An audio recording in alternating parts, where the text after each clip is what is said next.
২৬শে মার্চ মহান স্বাধীনতা দিবসে বীর শহীদদের প্রতি শ্রদ্ধা জানাতে পুরোপুরি প্রস্তুত সাভার জাতীয় স্মৃতিসৌধ। উদযাপন নির্বিঘ্ন করতে প্রশাসনের পক্ষ থেকে নেওয়া হয়েছে কয়েক স্তরের নিরাপত্তা ব্যবস্থা। যথাযোগ্য মর্যাদায় দিবসটি উদযাপনে এরই মধ্যে শেষ হয়েছে স্মৃতিসৌধের সৌন্দর্য বর্ধনের কাজ। সাভার থেকে সাদ্দাম হোসেনের প্রতিবেদন। জাতির শ্রেষ্ঠ সন্তানদের স্মরণ করার পাশাপাশি মহান স্বাধীনতা দিবস উদযাপনের অপেক্ষায় জাতি। লাখো মানুষের শ্রদ্ধা ভালোবাসায় ফুলে ফুলে ভরে উঠবে জাতীয় স্মৃতিসৌধের বেদি।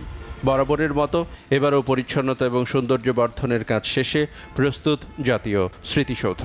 গণপূর্ত বিভাগের ১০০ কর্মীর টানা ১ মাসের পরিশ্রমে সৌধ প্রাঙ্গণ পেয়েছে নতুন রূপ। ধোয়া মোছা শেষে সিঁড়িসহ অন্য সব স্থাপনায় পড়েছে রং তুলির আঁচড়। বাহারি ফুলে ঢেকে দেয়া হয়েছে সৌধের সবুজ চত্বর। শহীদদের ফুল দিতে আসে, উপদেষ্টারা আসে ফুল দিতে, বিভিন্ন রাজনৈতিক দলের নেতা কর্মী সবাই আসে ফুল দিতে। রোজা রেখে কষ্ট হইলেও চেষ্টা করতেছে যাতে সৌন্দর্য বৃদ্ধি করা যায়। আমাদের সরকার প্রধান আসলে আমাদের কাজ থেকে তারা খুশি থাকে। কি করলে তারা খুশি হবে, কি করতে তাদের কাজটা পছন্দ হবে, আমরা ঠিক ওই অনুযায়ী কাজটা করি। রাষ্ট্রীয় আনুষ্ঠানিকতার সব মহড়াও সম্পন্ন হয়েছে।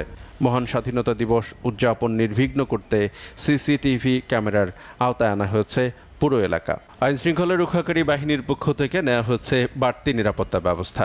বাড়ানো হয়েছে গোয়েন্দা নজরদারি। সাভার স্মৃতিসৌধ মহামান্য রাষ্ট্রপতি, মাননীয় প্রধান উপদেষ্টা, মাননীয় উপদেষ্টা মণ্ডলী সহ লক্ষ লক্ষ জনতার শ্রদ্ধা নিবেদনের জন্য পুরোপুরি প্রস্তুত রয়েছে। আমরা সাভার স্মৃতিসৌধ এলাকা একদম আমিনবাজার থেকে গণস্বাস্থ্য বন্দর পুরোটা আমরা নিরাপত্তা চাদর ঢেকে ফেলবো। 12টি সেক্টরে আমাদের এখানে প্রায় 3,500 পুলিশ কাজ করবে, পোশাকে এবং ট্রাফিকে, পিকেটিংয়ে, রুট লাইনিং, রুফটপ। রাষ্ট্রপতি, প্রধান উপদেষ্টা, বিদেশি কূটনীতিক সহ ভিভিআইপিরা শ্রদ্ধা নিবেদন শেষ করে সৌধ এলাকা ত্যাগ করলে স্মৃতিসৌধের ফটক সর্বসাধারণের জন্য উন্মুক্ত করে দেয়া হবে। SATV news desk.